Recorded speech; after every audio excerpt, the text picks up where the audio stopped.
I think that one mistake that many trainers make is just trying to be something that they're not, or be somebody that they're not. Everyone's trying to be an Instagram trainer. And there are some accounts that have huge, massive followings, and a lot of people follow them to get inspiration for their own training businesses that they're trying to develop and build. And that's great. You got to do that because that's how you learn. Some of the greatest coaches are those that stole the most ideas from other coaches. But it's important to always package it in your own way.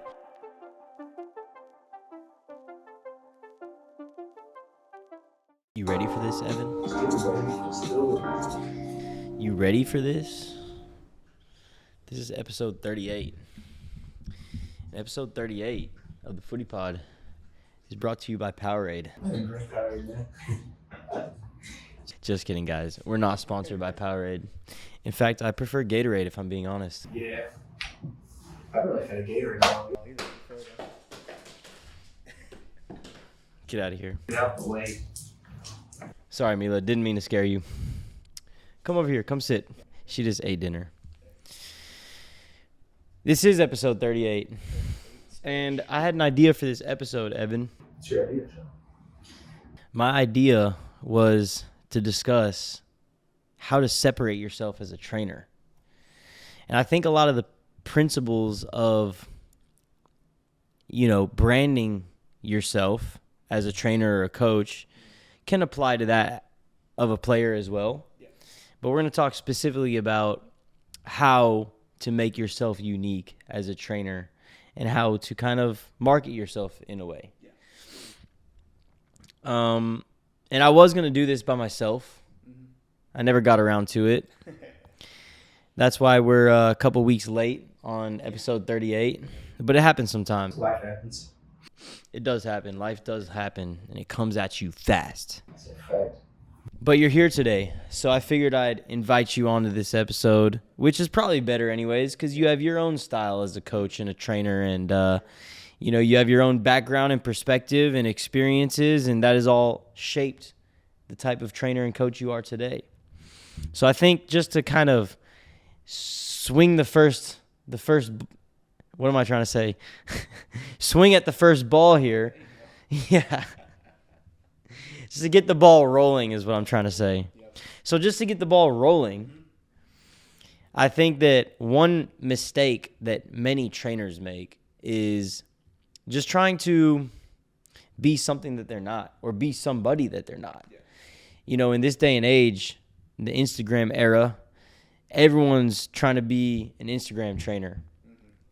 And, we post a lot of stuff on social media, of course. Like, that's an important way to market your business. The biggest way to market nowadays. Exactly.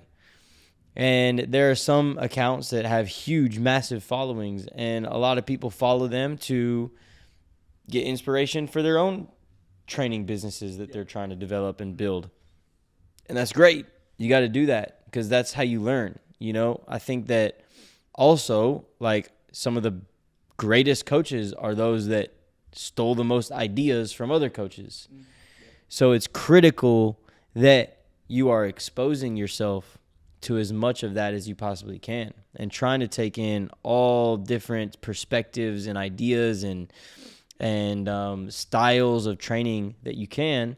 But it's important to always package it in your own way and not just directly copy something that you see. No, you can just use it as a bit of inspiration, or maybe you're going to see them doing something that you might not even think of, and then from there alone you can kind of get your own ideas on it.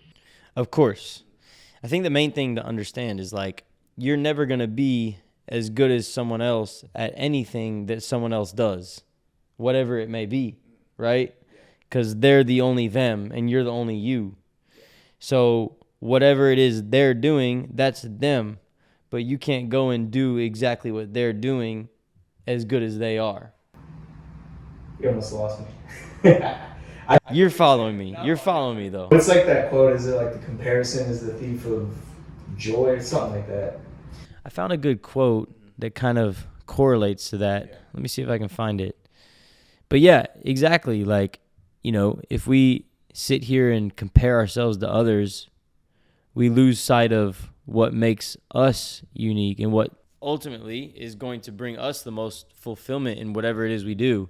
I can't find that quote, but it was something along those lines, right? I've seen a lot of other trainers and the types of exercises that they do, even maybe it's a direct copy of somebody else's, which is totally okay. There's nothing wrong with that.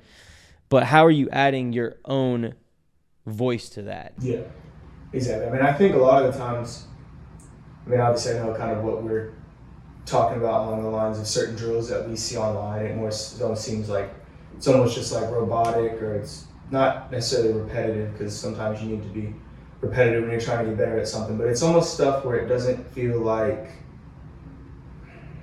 it's really beneficial to the player. Like, it seems like it's like, oh, they saw this as a drill, they know this player needs to work on this, so we're just gonna throw them into that. And I feel like some coaches get so fixated on the drill itself, like making sure the drill is down to a T, or making sure it looks like just what they saw online, that they miss the most important part, which is the player. And it's making sure that even if they are kind of doing that drill, it's that they're more focused on kind of the player and how they're progressing through it, what they're struggling with, kind of how they can adapt with it, as opposed to just this specific pattern of ball mastery, this specific pattern of movement to cones and things like that. Yeah, and that's the main thing. It's about the player, right? So how are you benefiting the player? Not just satisfying your own ego in that situation.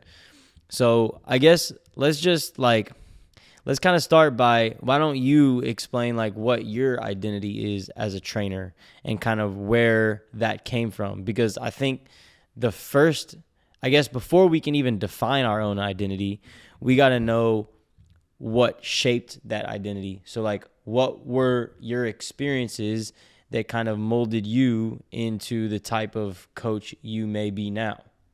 I think a lot of it comes down to just almost seeing myself in a lot of the players that I train, and kind of, I know we've had the pleasure of, obviously, a good amount of the kids that we've coached, or that we coach now, we had been coaching at some point, kind of on a team level, or we even go kind of watch them with their teams, or, we watch film, kind of things like that. And just, I think the most important thing is just trying to see yourself in the player, and talking to the player and talking to kind of the parent or the coach, and kind of seeing kind of what they might notice about that player, but then also talking to the player themselves, and just really getting an idea of where I think they might be struggling with the most on the field, and just kind of trying to hone in on that. But why do you see yourself in those players? What makes you look at that first? Because I think I like to think of it like every time I go out for a session and I coach the kids, I want it to be almost like if I was in their shoes whenever I was their age. And obviously, we both had dreams of going pro. We didn't quite get there. We obviously had good careers. But I like to think hey, maybe if I had someone coaching me kind of how I'm trying to coach when I was that age for an extended period of time, that I would have been a lot better of a player. And so I think that's kind of the main reason why I even like to coach in the first place. I'm I love it type of thing. But yeah, I think it's really just seeing yourself, because you're not going to want to, you'd be upset if the coach gave you a crappy session, or if they didn't really care about it, or they kind of half-assed it, Yeah. So I think that's a good area to start in, but most importantly is just kind of the confidence, because as I'm coaching these kids, I'm growing confidence in myself as a trainer, and I like to think that I'm helping them grow confidence in themselves too as a player.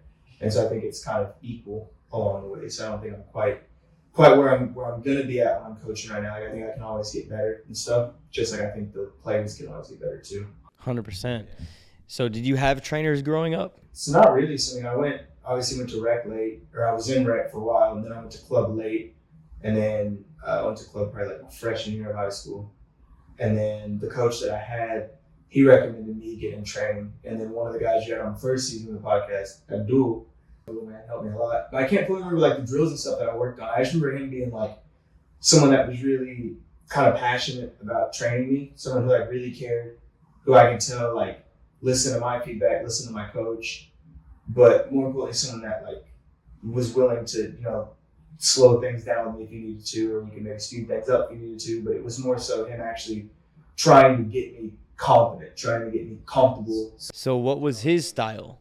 I mean, his style, man, that was so long ago. From what I remember, I mean, it was kind of drill specific to the position I would say I was in. He was definitely kind of hard on me. Like he always wanted the intensity at the level that he kind of set the session at, if that makes sense. So if it was like just focusing on technique, on passing or on shooting, obviously it wouldn't be as fast paced as if we were working on like dribbling and 1v1s and stuff like that. But he had a really good way of just really kind of matching the trajectory of the session or the progressions based on kind of how I was doing. So it was one of those, like, like he clearly had a session plan like we always do, and kind of going back to the ones we see online where people just running through drills and you kind of see them struggling, but as long as they do the pattern right, it's fine. It's like, no, it's not fine.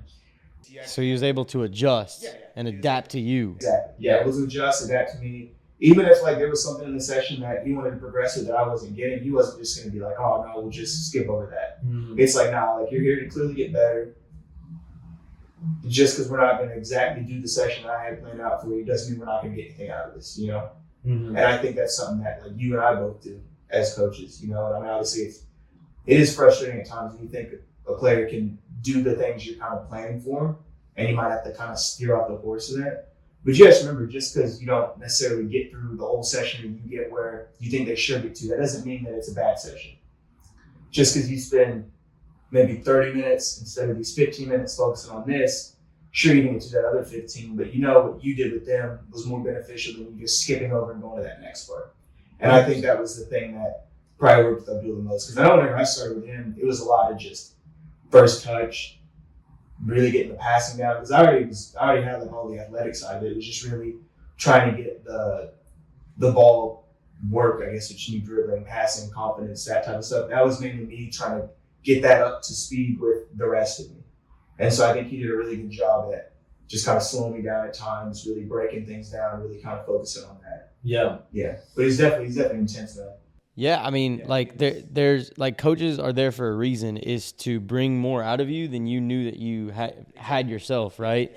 So there is that balance of meeting the player where they're at, but them also meeting you as a trainer where you're at.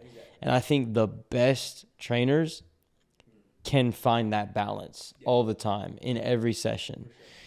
And of course, like, you have good days, you have bad days, but I guess the most important thing is that you're always aware of it and you're trying to find that, because that's to me what peak performance as a trainer looks like. If you talk about peak performance as a player, like, are you performing at your best, but then also, exceeding that limit, right? And stretching your boundaries. And so it's the same thing as a trainer. Like, are you meeting the player at their limit, but then stretching their boundaries? So, for me, like, I never had a trainer, and like you said, like, we both had good careers, but I feel like my career was just like that, like a blink of an eye, because I didn't even really start playing competitively till later, and I didn't have anyone, a coach, a trainer, parents that even like supported me in that way, and like even gave me any sort of like idea of how to make myself better, how to develop myself, and or any kind of guidance on, like what steps to take to do that, right? And so everything that I learned was completely from myself and observation and watching other people.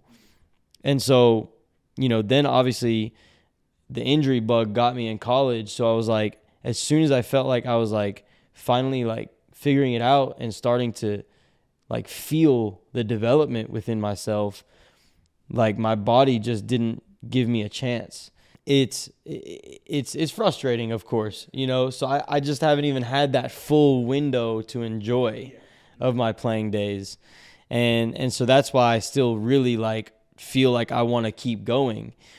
And every step along the way, I've learned more and more about myself and how to get better. And then from that, how to help others get better too. And so my view on things and the way I look at it is similar to yours in that, like, I see myself in the player to an extent. I wouldn't say that even. I don't think I see myself in the player, but what I see is how can I give this player what I would have needed when I was their age, when I was at their level, right? So like you put yourself in their shoes, not as much as like you see themselves. Almost like I'm training myself. Okay. You know what I mean? Like almost like I'm training myself. So to an extent, what you're saying. Yeah, I get what you're saying. I get the difference though. Right? But like I almost look at each kid like they are me, you know? And like, what does this kid need that I needed if I was them? Okay. And so it's somewhat what you're saying, but it's almost like I am coaching me from when I was younger. You know what I mean? I don't know if that makes any sense. It does. Does it? Yeah, you're almost kind of like fulfilling what you think you might have needed there. Yeah, exactly. So like every piece of coaching that I offer is like, what could have helped me in that moment, you know? And that is really what has kind of like developed my whole my whole coaching philosophy really, and my whole identity as a trainer.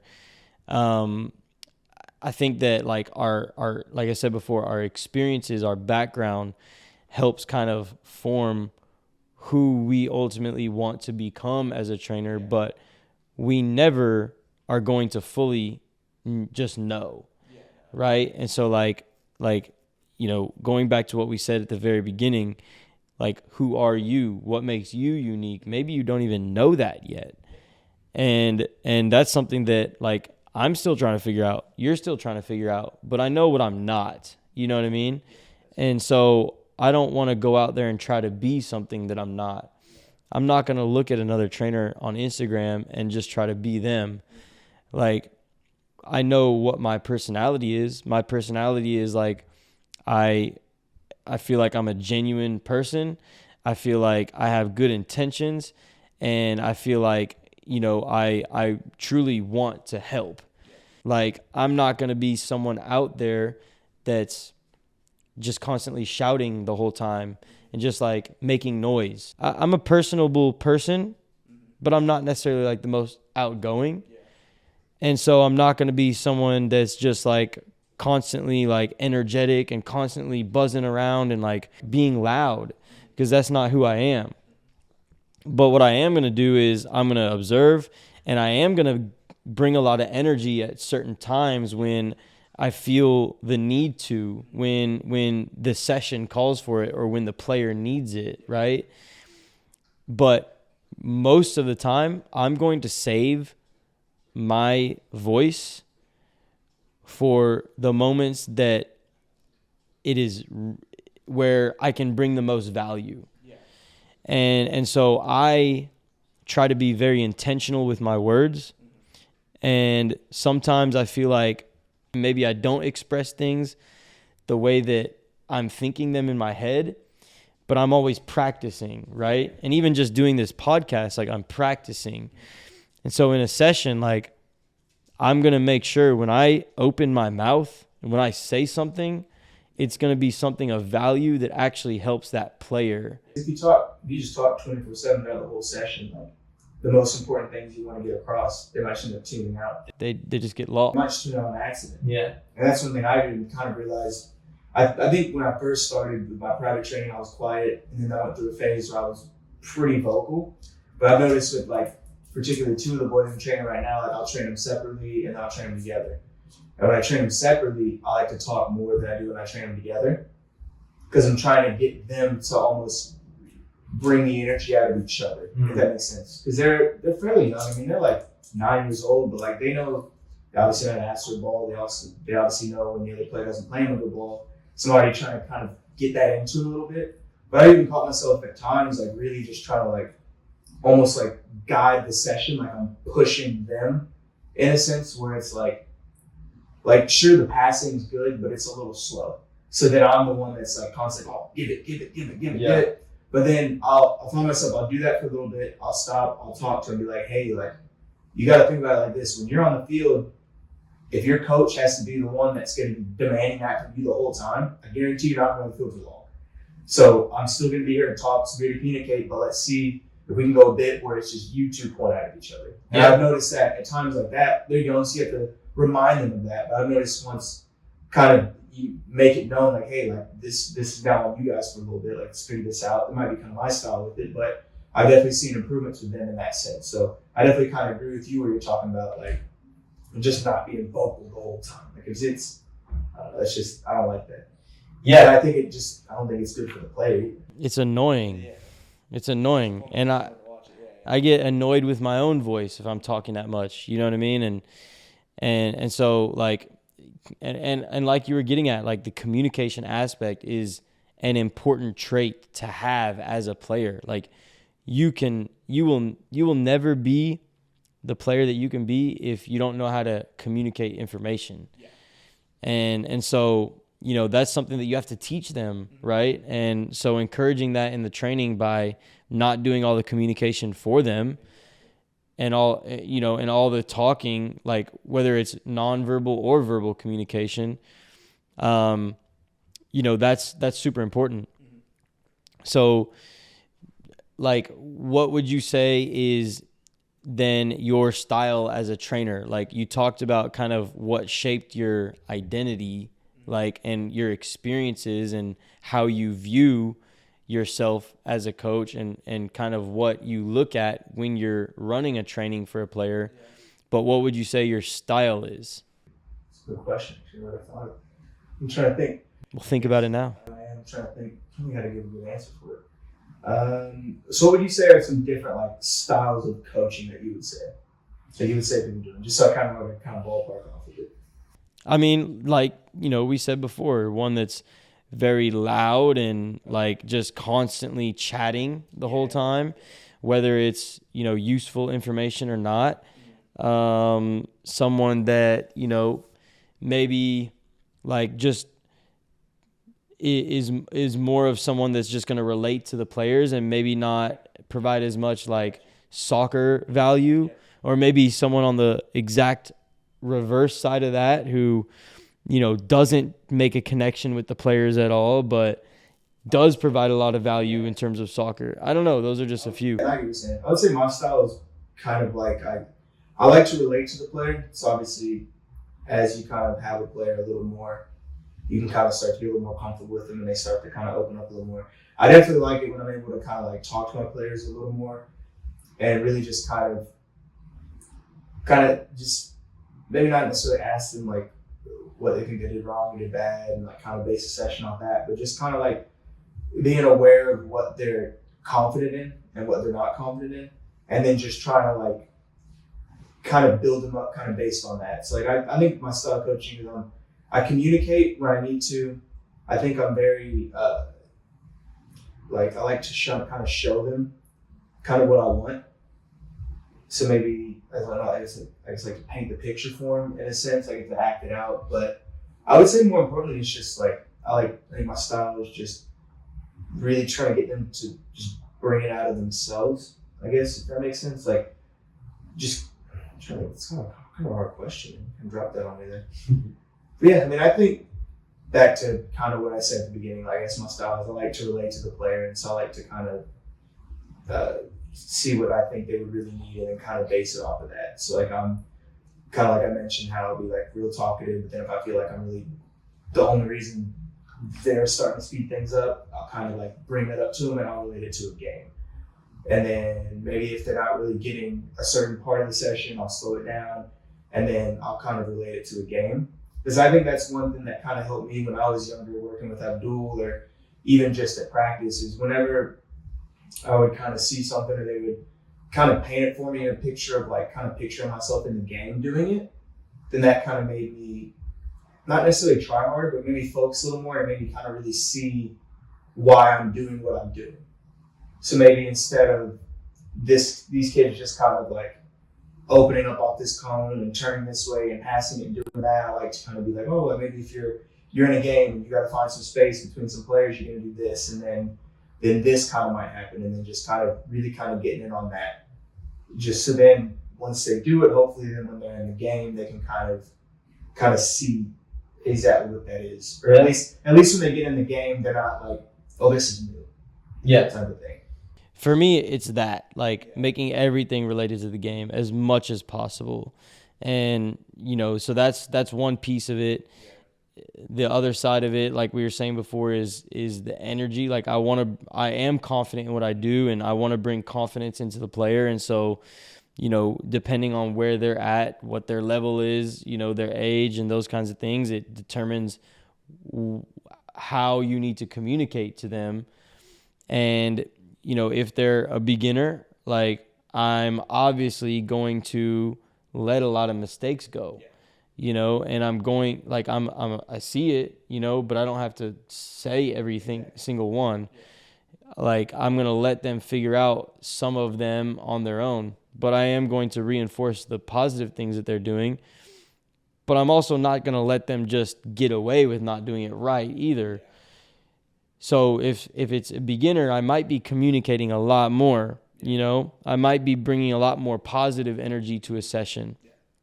If it's maybe like a much more advanced player who's a little bit older, like, I might get more aggressive with them. Like, maybe they do understand how to do things the right way, but they're just not focusing on doing it the right way. And so they're having little mental lapses of concentration that is affecting the consistency of their quality. And if you can't build the consistency in an isolated setting like that, then it's never going to happen in a group setting, in a team setting, in a game. So it's hammering that home, like, not letting them get away with mistakes. Like, it needs to be perfect. You know what I mean? Like, you are striving for perfection in a session like that. So, like, sometimes I will get a little bit more aggressive with them in that way, in the way that I communicate with them, in my body language.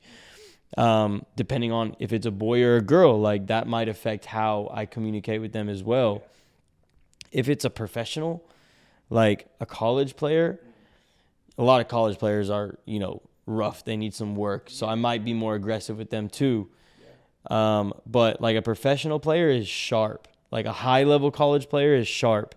There might be some small things that you need to tweak, but most of the time, like, you don't have to make it super complex for them. You just need to do the simple things and do them consistently.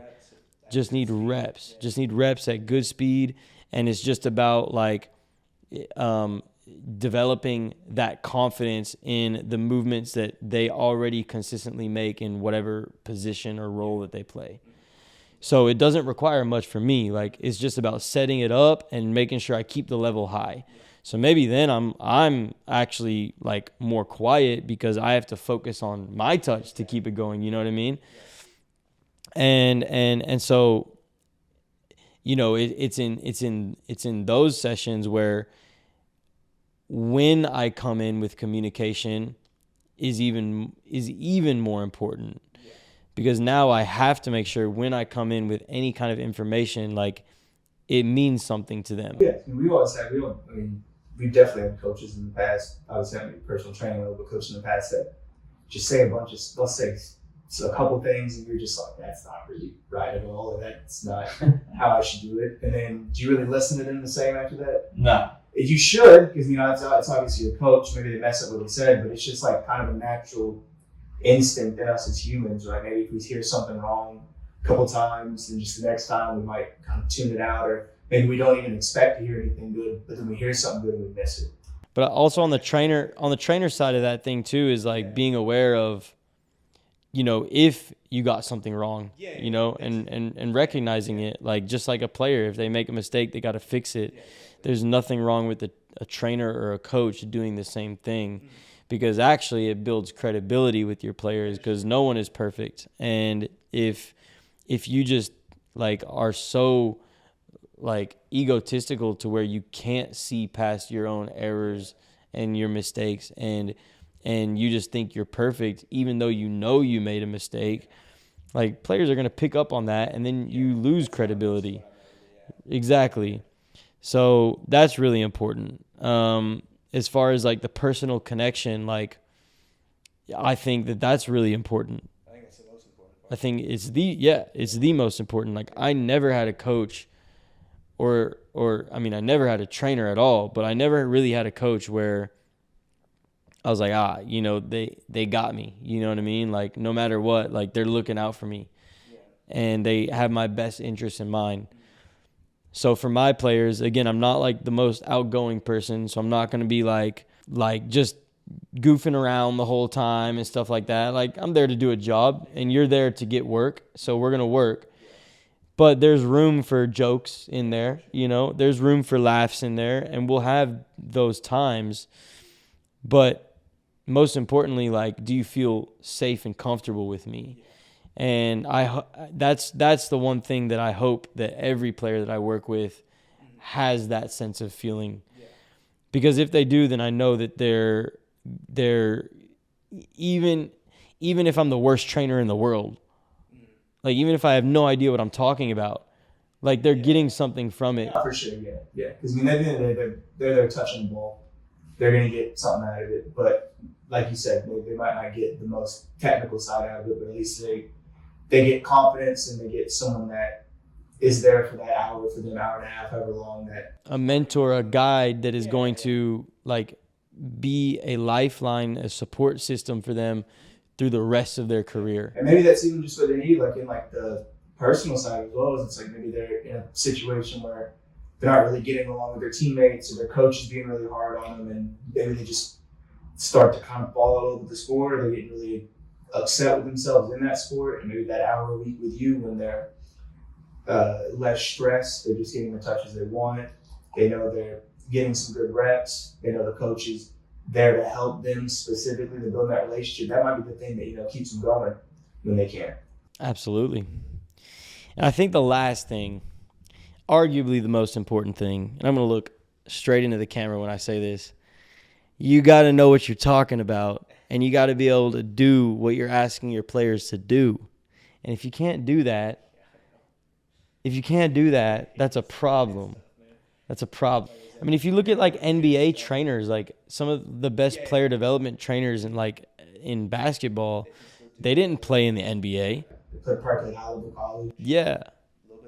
But it's like you realize your limitations, maybe it's even just physically, like myself, like, I've had physical limitations where I've not been able to advance myself as much as I maybe could have.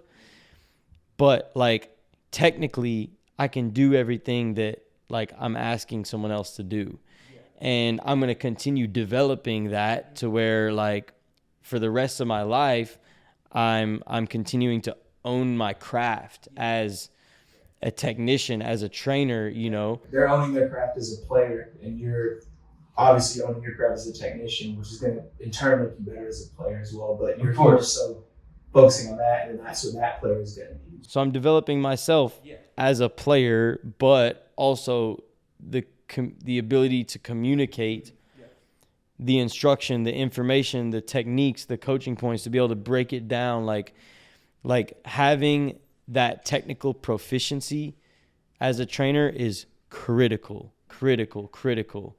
And look, like, if you just didn't play at a high level, if you're just not in shape physically, like, it's just gonna be hard for you. And I mean, I'm just being honest. You know what I mean? We're here to be honest. We're here to spit the truth. Okay? I'm not trying to hurt anyone's feelings, but if that's you, like, that doesn't mean it has to be you forever. You can still develop yourself just the same way your players are, but you got to commit to it if that's what you really want. And you can't just, like, go out there and, like, just sit on a chair while you're running a training session. Like, that just is not a professional look at all. Yeah. I mean, even, like, when we were injured, like, at first, before surgery, I did a couple sessions. There were some parents that wanted me to do sessions kind of after surgery. Like, oh, you can sit down. I'm like I take it. That's not going to work for me. Yeah. As much as I want to, I really don't want to do that. But I'm not going to do that. Yeah. But then you talk about, like, the technician side of it, like just kind of honing your craft at it. The main one personally I kind of think about is Sean Brickley guy. You know what I'm talking about? The NBA trainer? Yeah. It's like he's the guy that, like, can probably, like, I mean, if he does a little pickup with those guys, he's probably going to be out there kind of getting some buckets. He'll be all right, but like, obviously he's not an NBA level player. But all those players go to him to get better for a reason. You don't see like LeBron going to get trained by like D-Wade. You don't see this to that. It's like he brings them something. And even though he's not at the level they're quite at yet, he's still – but he's probably affected his stuff, but he's probably close to it in a sense. Yeah, I mean, there's no perfect. You're never going to reach your pinnacle, but he's gotten to the point where like players at that level, elite players, trust him, and they see his worth as a trainer, right? Like they respect him. And that's super important, is the respect factor. Like you have to be able to just show them that like you can do it. You can do what you're asking them to do. I was gonna make one more point on that and it slipped my mind. What was I gonna say? It was on him. Oh, so with him, one thing that I've read about is the fact that, like we were talking about before, he really does make it about the player and like really studies them and their game to figure out what they need, what's going to help them the most, what certain sequences or patterns or what spots they prefer, like areas that they are already comfortable in to build those strengths, but then also looking at the weaknesses of their game and trying to add pieces to their game that they didn't have before to build a more well-rounded and complete player. And so that's really important too. Like that goes along with being a technically proficient trainer, is like, are you studying this player and do you know exactly what they need? And are you able to tailor your sessions to that player? And that kind of circles back to what you started on, is like, are you just running a drill because you just want the drill to be run and you want it to look good for Instagram? Or are you building an exercise, even if it's a very simple pattern, like it doesn't have to be super complex, but it relates to the game and it presents a problem that this player needs to be able to solve for whatever they are as a player, and I think that's what makes good trainers great, and what makes good trainers that could be great average. That's the difference. It's all about the player, man. It's all about the player. But like we said before, this is a path to perfection, but there is no perfect. And so we are all on this journey and we're all just trying to continue to improve ourselves.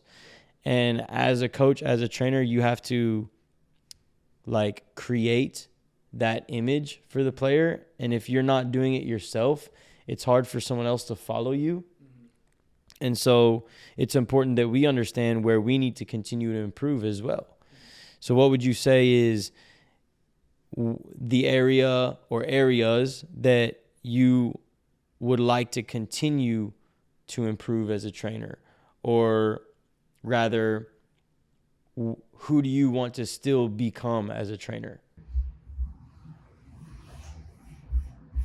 I think one of the areas I want to improve at is kind of, it might even be like kind of outside of training. It's just probably like learning more about kind of each player. So maybe getting out to a couple more games. I've been better about that this year, but just really even like just talking to the player, talking to the parents, or a lot of the coaches you can even reach out to and like just really just ask them questions, and then just try to do that and just continue to be more attentive with the player and kind of really focus on kind of what they need, but specifically like ways to kind of bring it out. Mm-hmm. And I think that's one thing I've been improving at a little more lately, is just like, okay, if I know this player is not really, if he's confident getting the ball, but then he releases it too slow, or if there's this scenario, really just trying to figure out what drills can I have them do, or what words can I say to them, what technique can I have them focus on to really give them the most confidence with that, but make it not only about that.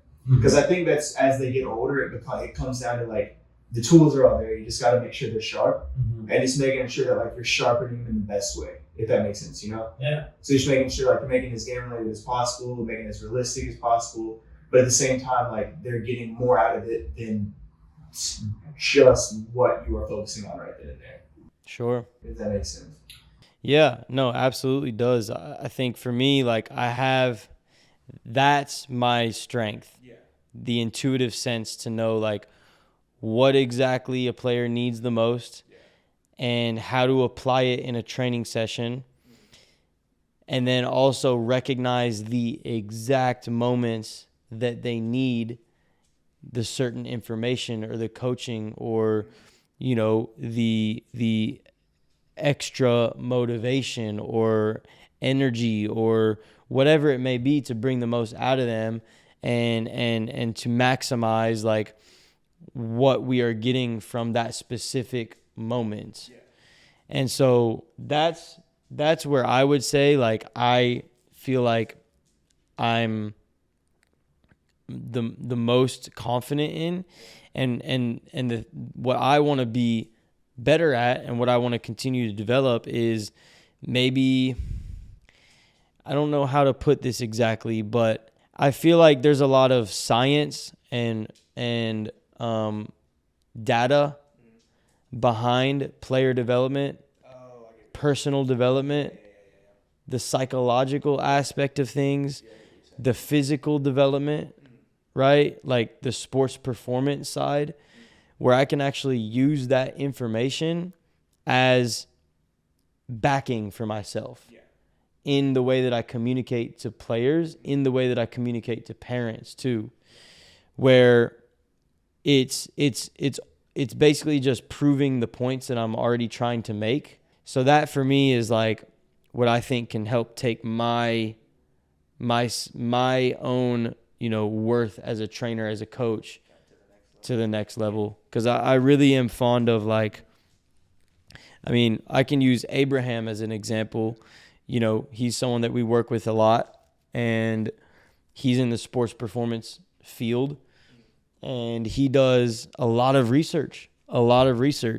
And so just like kind of the vocabulary he uses to explain certain things, like it's impressive. It makes you listen, you know, and it definitely like builds more credibility for yourself and more respect. So yeah, I have done a lot of coaching education. I'll continue to do more, but maybe the sports performance education, scientific education, the communication education, you know, the personal relations education, all those things kind of tie together. And that's what coaching is. It's like you're not just a coach, but you're a mentor, you're a guide, you're a, you know, nutritionist, you're, you know, a strength and conditioning specialist, you're, you know, a technician, you're everything in one, like a manager, everything. So you have to be able to wear all those hats. And the more you know, the more successful you can be. Exactly. And if you are out there and you are, you know, going to these trainers that are just doing that stuff and it's working for you, I mean, hey, you know, keep doing what stuff, Evan? What are you talking about? People will know like what we're talking about. Everybody see that. Because I know some parents, the kids go to it and the kids are good and they're happy. You get in touch at the end of the day, but just that's not how we do things here. There's so much more to it than that. Yeah, exactly. So much more to it. Yeah, exactly. Well, I think we pretty much hit the nail on the head right there. So hopefully you guys enjoyed this episode. And if you did, go ahead and give us a like and a review and a subscribe and a share amongst your network, because we want to spread the good word and give the people more of this valuable insight. So that's all we got for this week. We got a World Cup preview coming up next. We said we were going to do it this time, but we lied. Had some technical difficulties. Twice. So third time's a charm. We'll see. That's right. We'll see. Next time, we will have our World Cup predictions for you. So stay tuned. Yep. FootyPod 38, how to separate yourself as a trainer. Peace.